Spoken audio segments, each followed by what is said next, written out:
but it's definitely, when you go after the bigger fish, it can be, even though the job itself is more stressful, in the long run, it's going to be less stressful because you're dealing with one person rather than, 50 people to get the same amount of money. Yeah.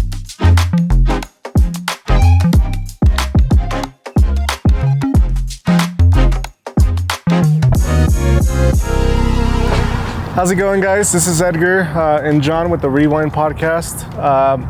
We're here at Rodizio's. We decided to do something a little different today, being that we always are in, doing everything in the office when it comes to content and whatnot. So today we decided to do it here at the project and kind of walk over basically what and how we landed this project. It's a beautiful roof, a beautiful property, and just go over a little bit about competition and how we're able to separate ourselves to a certain point when it comes to bids and what we're offering and what how we are trying to stand out in the commercial world as well as the residential world. So we'll kind of go into that, I guess. John, kick us off with some questions for the peoples. Like Edgar said, we're just going to go over we're dabbling. We're this past year, I would say maybe the past 2 years, we've dove in deeper to the commercial side of things. Before this, we've been primarily just residential, focusing on roofing, gutters, paint, siding, so on and so forth. And then Edgar, primarily, over the past, he'll be doing most of the talking on it because he's really landed all of the commercial projects that we've done, whether it be this one. I've done quite a few metal roofs myself, but, standing seam, but also, flat roofing, TPO, EPDM, all of that stuff as well. But yeah, man, this is a very exciting project. Like you said, this is probably the biggest contract that we signed to date. I think there was only one other one, I think, that was slightly lower, which was the last metal roofing system we did over in Elizabeth, Colorado, and that was corrugated roofing. But yeah, how did this project? I would say let's go back to even the start in the commercial world. How did you start to dabble and dip your feet in there? Because commercial is much more complicated. The competition is a lot more heavy duty, I would say. Heavy hitters, bigger, giants in the roofing world. So how did you dip a toe in that? And what was your major driving force? I think part of it is competition, and knowing that just because I show up to a homeowner and I sell a homeowner, our process and being able to give them a good experience. And I think I've gotten really good at the residential, but the commercial world is where you build your company to scale even more. And so for me, it's a challenge of like, how do I help us grow and scale, selling one roof as opposed to 100 roofs and residential roofs. Right. So in my mind, it's like I can, if you land 3 commercial properties that, are, you put the full amount is $1 million, and then your profit is X amount, and then you have to sell 100 $10,000 roofs to get to $1 million. That's 100 different people you have to deal with. And so that's one. The other one is I have a lot of, I didn't know I had a lot of connections in the construction world. And so a lot of people that started seeing me posting, I share on social media. People from back in high school have reached out to me. People from church just that I've been to. People that just know me have reached out, and then they recommend me to properties. And so I just show up and I do what I got to do. And then, so I just try to, I ask a lot of questions to our crews, suppliers, and then, just follow the code book. And so going through the code book and just figuring out what is code, what isn't code, all that kind of stuff. And if I don't know something, I don't answer the question, and I just call either Ben, or I call Marcos, or I call people that I know that have done multifamily or commercial properties a lot more than I have. And so, and then the crews are a great resource as well. So I think our crews are just such a great asset to us. And a lot of companies, I think, take them for granted. I don't think we do. I think every single person that works with us, in the crews, really like working with us. So that's kind of how I dabbed my feet into the commercial world. Just essentially just having the aspiration to grow more, but also the challenge that comes with it. I completely agree with you. I mean, as far as 10% of your clients will create 90% of your problems, and I think that we both have felt that, especially in residential, and that's still where my hand is. Mostly in the jobs that I've sold. But it's definitely, when you go after the bigger fish, it can be, even though the job itself is more stressful, in the long run, it's going to be less stressful because you're dealing with one person rather than 50 people to get the same amount of money. So as far as how many commercial projects have you sold to date? And this could be just simple recoding. I don't know. It's been quite a bit. I mean, we got the Mex Small. We have Colorado Excavating. We've done repairs with Arvada Excavating, Rodizios. Right. What is as far as the process? Because we've had two processes. We've done coatings. We've done full replacements of TPO. We've done full replacement. Transitioned from tile to metal. In your experience in commercial, which one do you like better? Like which one, and what are the differences between a flat roof and something like this? Well, I mean, with the differences, I think the main goal with any roofing system is to keep water out. And I think every system, you pay what you get. So if you pay, for example, the system that this one had was a tile roof. And so those, for the climates here in Colorado and the underlayment that it has, they don't withstand very well. In Inglewood, where you're further south, you get a lot of cold, ice dams, a lot of water running down the tiles, running up the tiles underneath the battens and everything. And with the EPDM, they had an EPDM mechanical system, so you have all that gravel sitting on the roof, and it's creating, you saw how many tons we had to get rid of for tile and rock. Literally, I think it was like 20 tons. Yeah, of rock. 20 tons or whatever. Ridiculous. And so you think about that on a structure, the amount of stress it's putting on the structure, but also when you have gravel and you're trying to find leaks and you're trying to figure out what's leaking and where the leak is coming from, and you can't figure it out, so you're doing patches here, patches there, and everywhere, and then you're putting the gravel back up on it because the wind will get underneath and lift that whole system up. And so the TPO system, being that it's tapered, you have everything is bonded together, so there's no way for that roof to leak. Right. As long as you have a good workmanship, and that's really what it comes down to, the installation. Not even the product. The product, any product will withstand and will do good, but if the workmanship is trash, then that's where you have the issues. Right. So my favorite, I think standing seam is that's a lifetime roof. You're gonna get so many years out of it, 50 plus, if you maintain it well. Tile roof, it'll last you, but you're gonna have a lot of leaks and issues as well.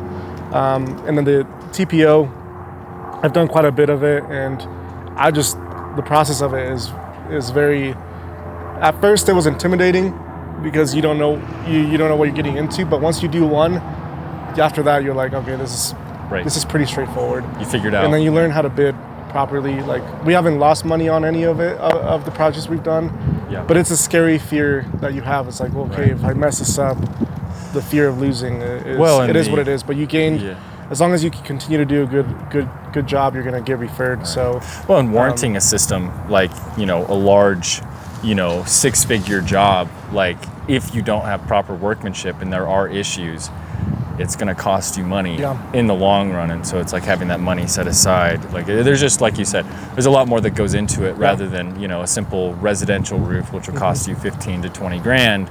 And you can warranty that rather than warranting a six-figure. You gotta be a little bit more strategic and have a little bit more planned out in the bidding. How did the one of the questions I was going to ask is, what is your favorite, like, what do you think is the best type of roofing system? Which I think we already answered is I like metal. Like you said, it's a lifetime system. Really, the only downfall with metal is it's just going to be loud, when it's raining, hailing, things like that, but it's going to keep your water out.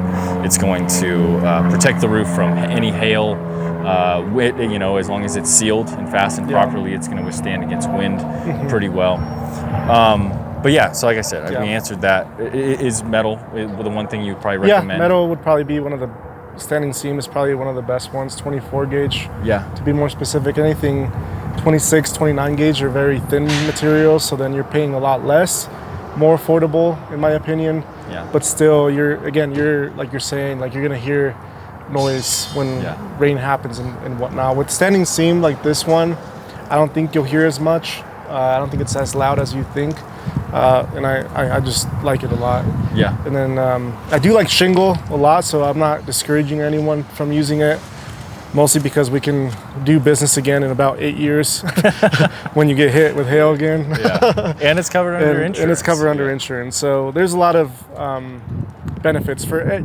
Again, it comes down to just keeping water out. And so if you're wanting to aesthetically make your property better and you want to increase the value of the property, I mean, these type of roofing systems are going to do that for you. Yeah. So when it comes to bidding, what have your experiences been like in the process of bidding against other companies, winning jobs? Because I would say for any roofer out there, I would say that's probably their main question for you is how do you win, basically? I think being good at your follow-up is one. Yeah. The other one is manufacturers, and we both have learned this. They do care. But sometimes they do care about profits more than they do about the material you're pushing out. And so for us, and I mean, I don't care who hears it. I mean, whether it's Beacon, ABC, whoever, like all they care is about their profits at the end of the day. Same with metal and stuff like that. So for us, it's more of negotiating and saying, hey, we have this project. We look at the lower bid cost. We look at the higher bid from the suppliers. We usually get 4 to 5 bids from different suppliers for more specifically bigger projects like this. And then we kind of compare the cost for material. Yeah. And then we add a little bit to that. You always want, in my opinion, again, this is my opinion, $5,000 as a buffer for you to have in case you need more underlayment, you need additional material, you need whatever you need for the project, you have that extra $5,000. For us here, I think we had about that much, and most of it went towards the dump, right? the trash. I mean, it ended up being close to $4,000 to get rid of all the debris. Yeah. And so that goes to say that you just need to project. 5. Yeah. And so, just making sure you have the proper vendors, you have the crews that can do the work, that you can trust the crews. You can't just call someone the night before and say, hey, come do the roof. You need to have, I mean, we planned this for 2 to 3 months before we actually started getting the project going. We got bids. Some were, say $100,000 for materials. Some were $60,000. Some were 70. So there was no in between of like, okay, what is the actual cost for material? Well, and looking into that, one thing that I realized, that we both realized, like, when we first got into the industry, I thought if you pay more, you're getting a better quality material. But like you said, a lot of these suppliers, they really only care about their profit margin. And what we came to realize is that a lot of these products are the exact same, and these suppliers are marking up the heck out of it.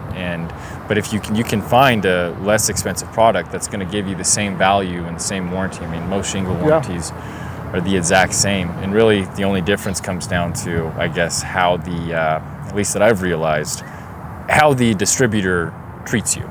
Really, at the end of the day. But the quality is going to be the same. Right. So when it comes to finding I would say, because in my mind, you're like a master negotiator with these suppliers. You're always asking me. It's like when I'm like getting prices for things. Did you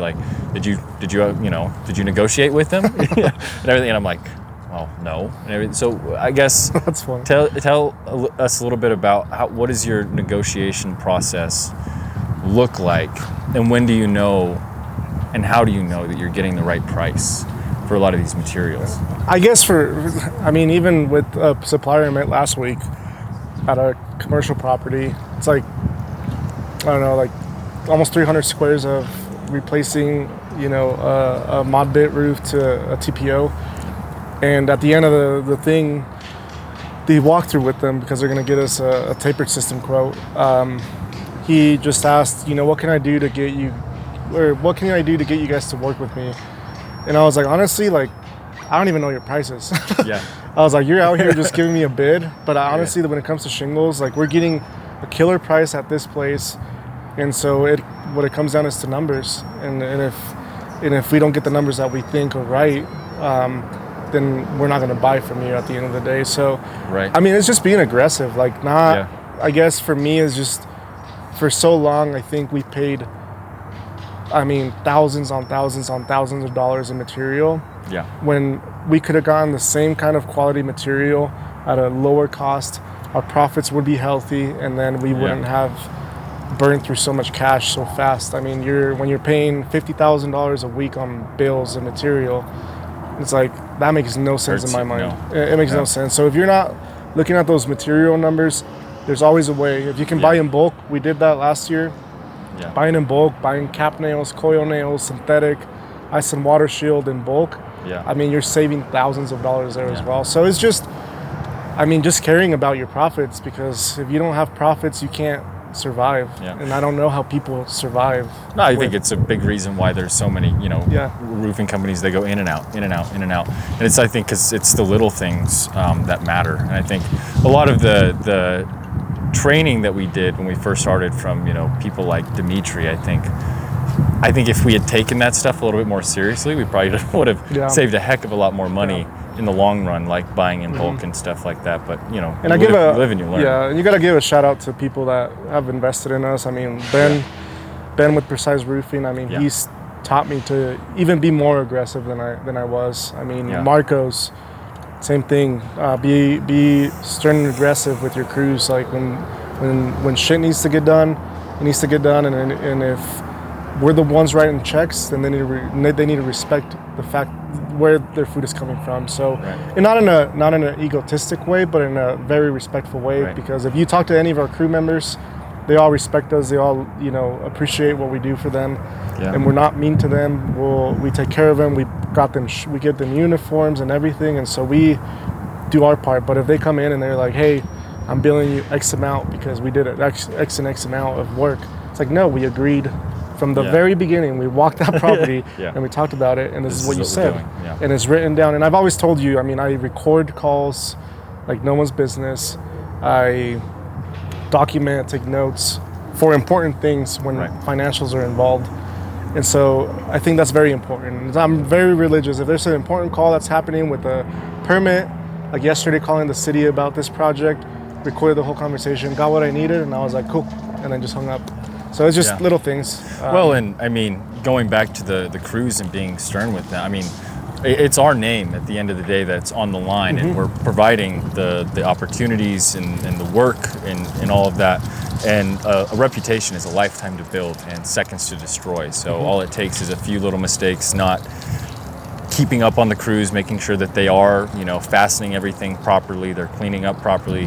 It only takes a few of those little things for your reputation to just tank. Yeah. I completely So agree. I guess a question for you, how do you think these are helping us in what we're trying to do with the business, like these kind of projects? Commercial projects? I think it's showing our ability that we are more than just a residential contractor. Just the other day, this last weekend, I went out and did an inspection in Fort Collins for a flat roofing. It's still residential, but the homeowner, I talked with him and tried to get behind, to the bottom of why he chose us, and he looked at our profile, our website and everything, and it's because a lot of the contractors that were up there that he was seeing weren't doing a lot of flat roofing. He just didn't see the experience behind them in this type of roofing system that he has. And he looked at ours and he saw the experience, he saw the reviews. And so what I think these projects do is they expand what we're capable of. It shows people that we are capable of doing more. And that's only going to grow us, in the future. And ideally, you want to have 2-3 big commercial projects a year, and then you can fill in everything else with residential for just keeping the crews busy. But I think that's at the end of the day. Every big contractor that we've talked to, commercial is how you grow. Otherwise, you'll be stuck picking up the scraps for I don't think except maybe companies like Premier, Yeah. None of them grow past 5 million in just residential. Yeah. Like if you want to get past 5 million, you have to do commercial Yeah. and things like that. Otherwise, it's too much volume Yeah. and too much overhead. Yeah. So, and it's crazy because they used to make it with the company that we worked before. It was like almost an intimidating factor because they would talk terms about commercial roof, but the flat roofing system is a no-brainer. Yeah. Like it really isn't. And I wish it would have been simplified because it's like, what could we have done during that time? Right. Being able to push more for that. And so just knowing what we're selling has been great. Yeah. Like you said, I think it's going to open doors. It's opening doors. I mean, Yeah. we're doing this right now. I'm not going to mention the project you're going to be bidding, but he's going to be bidding on a pretty close to $1.9 million project. It's going to be close. Yeah. In the near future. That one's going to be amazing. I'm pumped for that. It gives me butterflies. Praying for that one because that one. Yeah, like I said, don't want to share too much on that one yet because nothing's locked in. But I'm really hoping that would be huge for our business, especially location and everything. Hopefully, you guys will be able to be privy to that in the future, and you guys will see that one. Yeah, and so like that. I mean, I'm dabbing my feet into new builds. I have connections there. I mean, Marcos, last year, I don't want to say how much he did, but he does millions on millions of multifamily, new apartments. He's done a lot in Longmont. We're actually going to be doing a siding job in Longmont starting November 24th, like a massive one. So we're very pumped for that. And so like it's just opening doors. And I mean, we got to give credit to God too, because he's providing the means and providing the people that are really connecting us to do things like that. And we're still a small company. Like we're 6 people on the team. 2, 3, 4, 5, 6, 7, 8 people on the team. I would say 8, 9. Can't and remember. then maybe a handful of one crew per trade, one siding crew. And we stay busy. We can't complain, and it's just a blessing. And then just these projects really like give you that extra fire to say, I can do this. And I just did an inspection on the building next door. And so you have to be at the right place at the right time. But also taking advantage of the opportunities because you can do projects like this and then not talk to the neighbors. And so it's just being proactive is because you don't know until you ask. Where are we at with time, Cuddy? Oh, sorry, 5 minutes. Or you guys got like 5 minutes left. So. 5 minutes? Sweet. Yeah, we'll go over a few more things. Okay. I wanted to get your opinion on what have been we've talked about a bunch of different things. We've talked about pretty much everything except for this specific project. What has been your least favorite part of this project, and what has been your most favorite part of this project? I think the most stressful part, honestly, I'm trying to think of one. I think it's just like daily like challenges that happen, but they're not very tough. Mostly because, the first week I was here every day. 6 a.m. I was here with the crews. I didn't leave until 6, 7 p.m.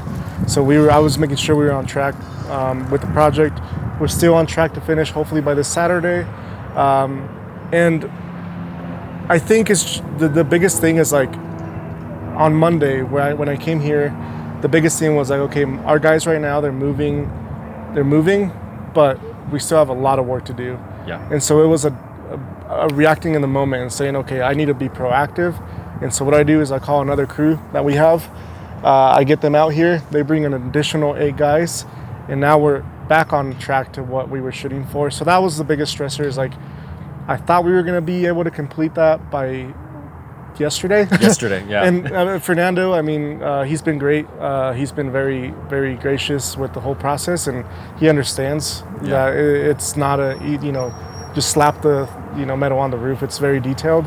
And so he's been great. He's like, you guys keep doing what you're doing. We're gonna operate our business as planned. And, just communication. And so that was the biggest challenge, is being able to adapt last minute and seeing the progress, and then forecasting how much. Basically, I was noticing how much they were getting done every day, and then looking at the full project and saying, okay, today they did this much, tomorrow they're going to do this much. I need to bring in some backup. And so by day 3 of standing seam is when I made the adjustment, and I called, and then I split the front side of one crew, the back side of another crew, and now they're they're making so much more cruising. progress. Oh my gosh, yeah. It's night and day from where we were at Monday to today. Yeah. So I guess just things like that. You have to be present. That's the biggest thing that I've told everybody, even if it's residential. Yeah. Like you have to be at the build. If you sold it, you got to be there. You got to show face. You got to see how the crews are doing. Because something as small as a freaking glass getting scraped, the homeowners will lose their mind. And so, yeah, that was probably the biggest challenge. Everything else, I take it with a grain of salt. I just don't do what I used to do. I think you noticed that Tuesday I was a little bit more like on edge. Yeah. But Wednesday comes, I'm like, all right, Tuesday's over, Wednesd's on. Let's get after it. Well, it's just time and attention. Because it's like with this one, like, I mean, not last week, because we had done the takeoff and cut all the panels, and so like for 3 days before when we were doing the tear off, I was just like losing sleep because I was like, gosh, I hope there's no issues with the measurements. Being the one to take them down, write them down, and everything. And it's just, you're like, for a project, especially metal, all it takes is a half an inch or an inch miscut, and you have Which to there redo. was wrong metals. There was a little bit of a stack for the front part right here. They were off? They were just off by a quarter inch. So they couldn't go all the way up, so they couldn't screw them in. But the cool thing is that on the backside, we had ordered, for waste, we had ordered You didn't tell me about this. Because I already took care of it. Yeah. So we had ordered like, 6 30 long foot panels. Well, I know we put them a little bit longer. So we were like, hey, these are not going to be used. So we just cut those, and then they put those, and it was just enough for that front part. Thank God. So that saved our ass. But it's things like that where it's like things that like you stress about until it's done. And a lot of this stuff, it's like, 90% of your problems never end up happening and stuff. But it's like the time and attention and just that was the most stressful part for me. It's just like, again, because if you're off, like you said, you can't use those panels now. Like now those panels can't be used. Thankfully, we factored in enough waste to where it worked out. But no, so far, I mean, it's gonna get done. Yeah. Panels are all good, great measured, guys. Gives me a good feeling. Learn how to use a tape measure if you don't. If we were off, I probably wouldn't be doing this. I'd be crying in a corner that we messed up. So. But yeah, I guess with that being said, I guess we can kind of pretty much wrap this up. And we wanted to do an episode, and we thought it'd be cool, even with the wind, with the airplanes right by the Air Force. I think the airport, one of the Air Force highway right behind us. We thought it'd be amazing just to do it over here. Yeah, and you guys get to see, I mean, the podcast is separate from the business, but obviously this is what we're doing every single day. So of course it's gonna, bleed in, and so do it just different time, place, and it's cool to actually have one during the process. So, and the biggest shout out to, I guess we'll give a shout out to our crews. Yeah, I get Matt Martinez. He's going to be going around after this podcast, and he's going to interview a few of the crew members just to get their input on the project, because they're the ones that put the weight on their shoulders fully. For us, it's logistics, making sure things are here, but for them, it's hands-on. So if you have crews, treat them well. Treat them, pay them, take care of them, because they without them, none of this would be possible. Yep. And make sure you pay those guys on time, because they're essential. So that's my only other thing. Look forward to that video with Matt and the crew. With that being said, do you have anything else you want to share? No, I think we're good. We'll give a good, solid, encouragement of the week. I'll just refer back to one of my favorite Bible verses. I don't know if it's my favorite anymore, but it's one of the truest ones that I've ever, come across. And it's, all hard work brings a profit, and mere talk leads only to poverty. So you can't just talk about it. You got to be about it. You got to take advantage of the opportunities in front of you. Or as I think a motivational speaker said, you have to take advantage of the opportunity of a lifetime in the lifetime of the opportunity. And so it's just taking advantage of everything that's in front of you, not leaving anything to waste, and using all the talents that God's giving you for the benefit of others. So, Boom. You couldn't say any better. And then, we'll catch you guys on the next episode. Take care. God bless.